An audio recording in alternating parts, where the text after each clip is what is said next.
Saya punya pertanyaan. Saya perhatikan bahwa Wasti telah dianiaya. Ini semua tentang dia menolak diperlakukan sebagai properti Ahasiweros yang bisa dia banggakan. Dia hanya menolak untuk datang ke sana karena istri bukanlah harta. Tampaknya Ihab adalah seorang feminis. Tampaknya Wasti diperlakukan dengan tidak adil. Dia merasa raja ingin memamerkannya di hadapan semua orang hanya sebagai komoditas saja. Apakah reaksinya benar ataukah salah? Lihat raja mabuk karena dia minum anggur, Mabuk. ya, dan mabuk. Dan tentu saja seorang pria mabuk tidak cukup sadar karena kehilangan stabilitas mentalnya. Jadi saya melihat bahwa perintah itu sendiri tidak masuk akal. Apa Ya. maksudnya?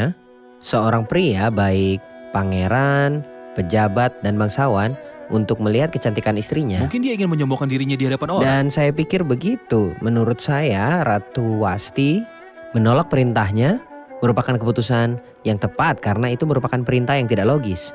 Namun akan bijaksana jika dia mencoba untuk menyelamatkan situasi. Maksud saya perintah ini memang tidak sesuai, tapi karena dia adalah kepala seluruh kerajaan dan dia adalah suaminya, Wasti seharusnya bertindak dengan lebih bijaksana untuk menghindari masalah dan konsekuensi menolak perintah semacam itu. Tapi jangan pernah lupakan bahwa tangan Tuhan bekerja dimanapun.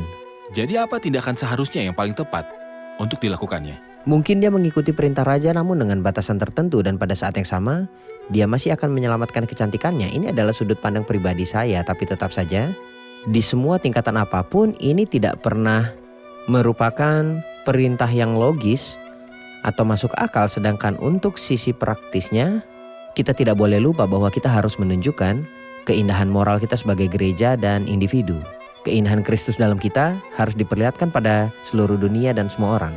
Saudara Fayez ingin menambahkan? Saya membandingkan dengan Abigail, di mana suaminya mabuk dan tidak sadarkan diri, jahat, bodoh, dan kejam. Tetapi ketika ada masalah, dia bertindak dengan cara yang sangat bijaksana dan mencoba menyelesaikan masalah. Dan datang kepada Daud dan terus mengatakan kata-kata manis kepadanya yang membuat tangannya lumpuh dan berubah pikiran dari apa yang akan dilakukan pada Nabal. Jadi saya melihat bahwa Wasti harus menunjukkan pendudukan diri, karena bahkan ketetapan yang dikeluarkan setelah itu mengajak setiap perempuan untuk tunduk pada suaminya.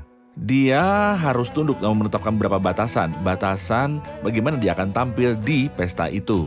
Pakaiannya di mana dia akan muncul di hadapan orang-orang ini. Dia harus tampil sopan, berbudi luhur, dan terhormat. Dan pada saat yang sama, dia akan mematuhi suaminya dan menunjukkan pendudukan diri dan menghindari terjadinya masalah. Oke, saya ingin menerapkan apa yang dikatakan pada hubungan antara suami dan istri. Maksud saya, apa yang Alkitab katakan kepada para istri tentang tunduk pada laki-laki mereka dan apa artinya laki-laki. Tetapi jika kita fokus pada wanita di sini, bagaimana seorang wanita tunduk pada suaminya? Apa batasannya? Apa itu penundukan diri dan apakah batasannya? Ada ayat yang menetapkan batas-batas tersebut. Hai istri, tunduklah kepada suamimu seperti kepada Tuhan. Jadi batas-batas seorang istri menuruti suaminya tidak boleh bertentangan dengan kitab suci. Jadi ini bukan penundukan yang mutlak, Tentu bukan saja penundukan tidak. mutlak. Ini maksudnya tunduk pada Tuhan. Dalam Tuhan. Itulah sebabnya saya tadi mengatakan bahwa di satu sisi Wasti benar karena perintahnya tidak logis, tapi di sisi lain seperti yang kita bahas tadi, dia harus bertindak dengan cara lebih bijaksana untuk menghindari masalah yang mungkin saja terjadi. Oke, pertanyaan Ihab mewakili bagian lain yang belum kita tangani, yaitu beberapa laki-laki menganggap istri mereka sebagai properti yang mereka tangani sesuka mereka, seperti memamerkannya di depan orang atau bahkan menyembunyikannya dari orang, dan dia bertindak sebagaimana dia adalah miliknya. Bagaimana pandangan Alkitab tentang wanita ataupun istri? Kitab suci mengatakan bahwa seorang wanita mewakili tubuh suaminya. Siapa yang mengasihi istrinya mengasihi dirinya sendiri. Dan hai suami, kasihilah istrimu sebagaimana Kristus telah mengasihi jemaat. Kita harus mencintai istri kita seperti Tuhan mencintai gereja. Kasih yang disebutkan dalam 1 Korintus pasal yang ke-13.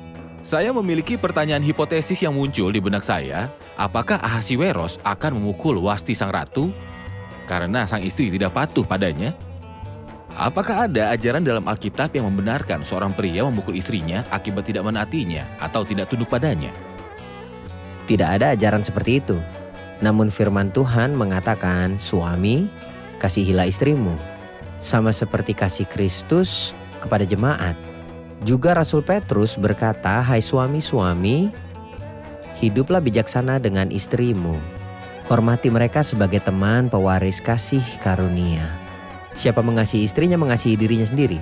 Sebab Ya. tidak pernah orang membenci tubuhnya tapi mengasuh dan Tetapi merawatnya." mengasuhnya dan Jadi merawatnya. ada aturan dan norma dalam hubungan suami istri seperti yang direkomendasikan Alkitab. Tentu. Saya punya sesuatu untuk tambahkan. Silakan. Anda bertanya apakah mungkin Ahasiweros akan memukul Wasti atau tidak karena dia tidak mematuhinya.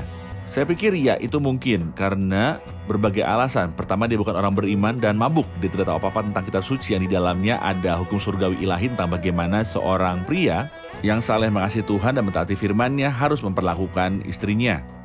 Jadi mungkin Karena saja dia dia bukan orang menyakitinya. percaya dan mabuk. Karena Jadi dia bukan maksud orang yang Anda, beriman.